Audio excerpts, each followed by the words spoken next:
Hi everyone, my name is Heather and I'm the person behind Happy Puppy Truffles. Today I wanted to share with you guys another little talk about what it's like to live in Japan. And if you know anything about what's going on in Japan right now in the summer, you might hear lots of reports of typhoons being a big part of the summer season. After we have rainy season in July, typhoon season starts in August and can run all the way through even into November sometimes, depending on the time of the year and how things go. Typhoons, I don't know, I should have looked all this up so I could give you guys scientifically accurate information, but they're kind of similar to hurricanes. There's a certain naming system that goes along with them every year, and the naming system that's used in the US is not what we use here in Japan. We call them simply, oh, this is the first typhoon of the season, this is the second and third, and then they all get just numbers. And so if you want to talk about one historically, you can't really do that without saying, oh, number 2 in 2018 was really bad. And so we don't really, it's not easy to kind of name things as we do with hurricanes, for example, in the States, where they run through a cycle alphabetically of names and then they retire a name and stuff like that. So we don't really do that. It makes it a little more confusing. But basically, they are a lot of wind and a lot of rain, and they're storm fronts that come along. And because Japan's an island country, we when we get hit by it, it can be pretty bad. And it doesn't just obviously hit Japan; it hits other parts of Asia and Southeast Asia, and especially one place that gets hit practically every time a typhoon comes through is Okinawa, because that's the islands that are a lot lower south.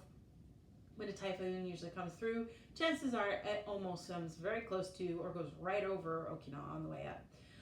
You usually see them coming just straight across and kind of clipping us as it goes towards Korea, or scooping just straight right over Japan. And then there's some, of course, that don't even come to us at all.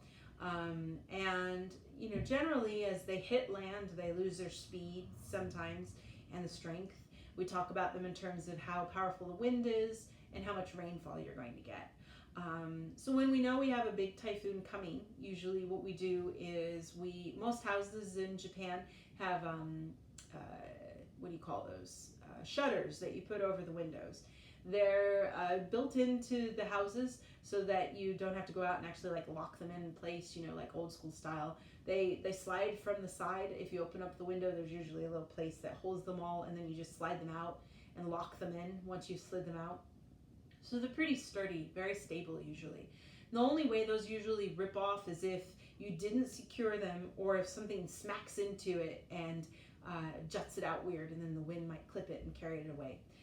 So that's one thing. Usually most houses you'll see will have a lot of those in different places based on where the house is and where the windows are, and if they can be fitted with that. If you have a gable window, that you can't cover that. So we have a couple of those upstairs, and those don't have any protection on them.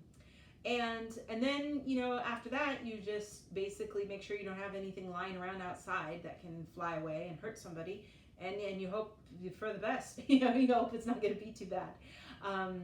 If you leave things outside, things from gardening tools, little planters and things like that, the mat that you have, the welcome mat in front of your door, you have to make sure to put that away, because the wind will come along and blow it way over into your neighbor's house, and that could be dangerous and not cool, because you might lose your mat, and those are expensive. So obviously I don't want my neighbor to get hurt, but usually because of where we live, that's not a problem.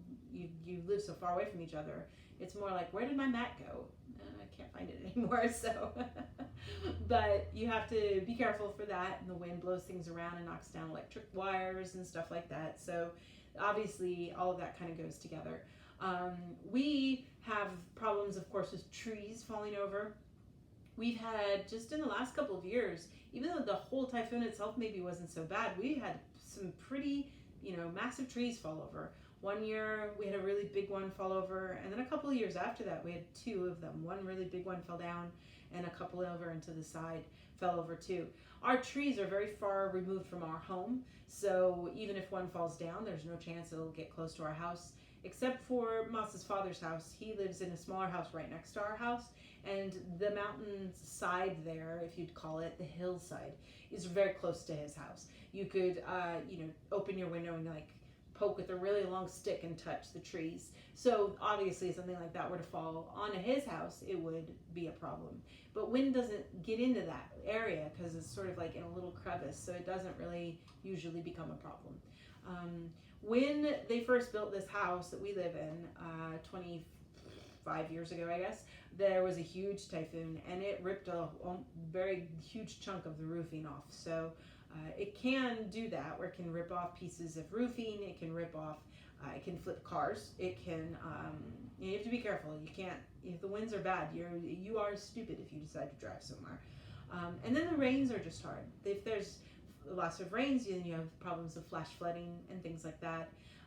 And so a lot of people, put out sandbags to prepare for that part of things. We've never had any water problems where we live.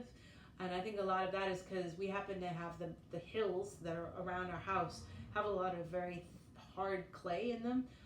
Other hills have a looser kind of dirt in them, and so you run into that worry of if you're going to have a mudslide. And you've probably seen some pictures of that with the massive rains and the mudslides that come and just take over people's houses.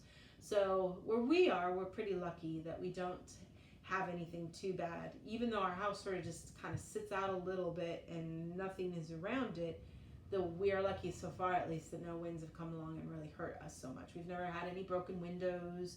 We've never had anything like that where anything got so hurt. But when you do have a storm, it's also similar to like when you have an earthquake too. There's always worry that the electricity is going to go out, that the water might be out for a while. Our homes obviously use electricity. We have gas stoves, and our water is heated by gas as well. So if you lose electricity, you don't necessarily lose the chance to still cook dinner because we have gas stoves. So that's nice. Some people who have electric stoves, then you're not so lucky. It's not like a thing for all of Japan is always the same. There's different choices. You can see some people who have gas burner stoves and other people who have electric stoves. So we haven't had gas, so we don't have to worry about that. But we do have, emergency kits. And when we know a typhoon's coming, of course, you could tell because everybody goes to the store and buys water and things like that to be ready, just to make sure they're covered. But, like I've said, luckily so far, even though we've had lots of reports of really bad things happening and the storm's getting bigger and worse, we've been very lucky and haven't had anything where anybody's been hurt or anything terrible has happened. During the typhoon, our dog is inside, of course, to be safe. And, most people, we have little flaps that on the chicken shed that we drop down, and we tie everything with rope to keep them secure. So they're in there, in darkness, but they're safe. So they're the only creatures that are outside, I guess, during the storm. But it's being from Colorado, I had never been through a typhoon before, so it was a new experience for me. When you have all those shutters shut in your house, it's dark. And so it feels weird because, you're in the middle of the day and it's pitch black.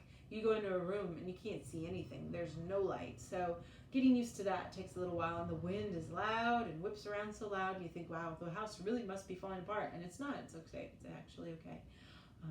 The closest thing, living in Colorado, we're a little, not quite so much in the cycle of it, but if you're further south in Colorado, we do have the problem of tornadoes. So I grew up with tornadoes. We sometimes see some when we visited our family in Minnesota.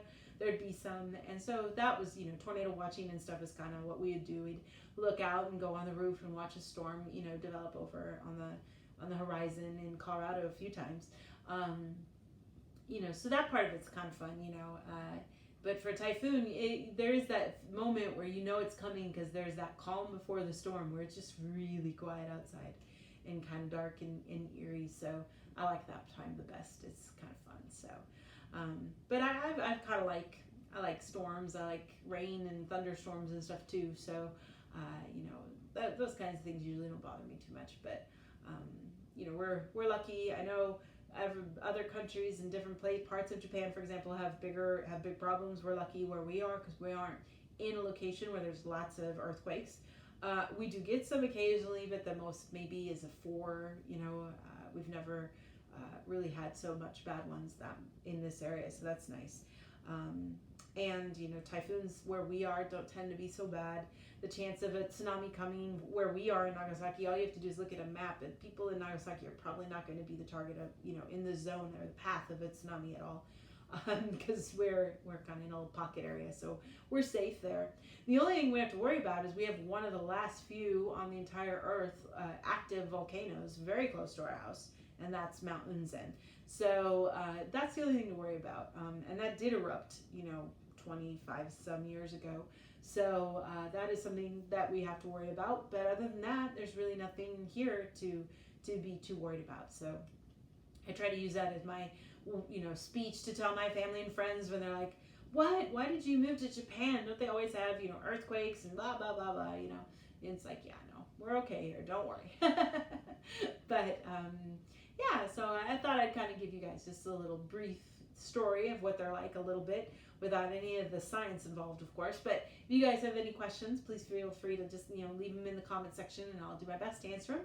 And yeah, if you have any other things you would like me to talk about, let me know. And as always, you guys, thank you so much for watching, and I'll see you all next time. Bye.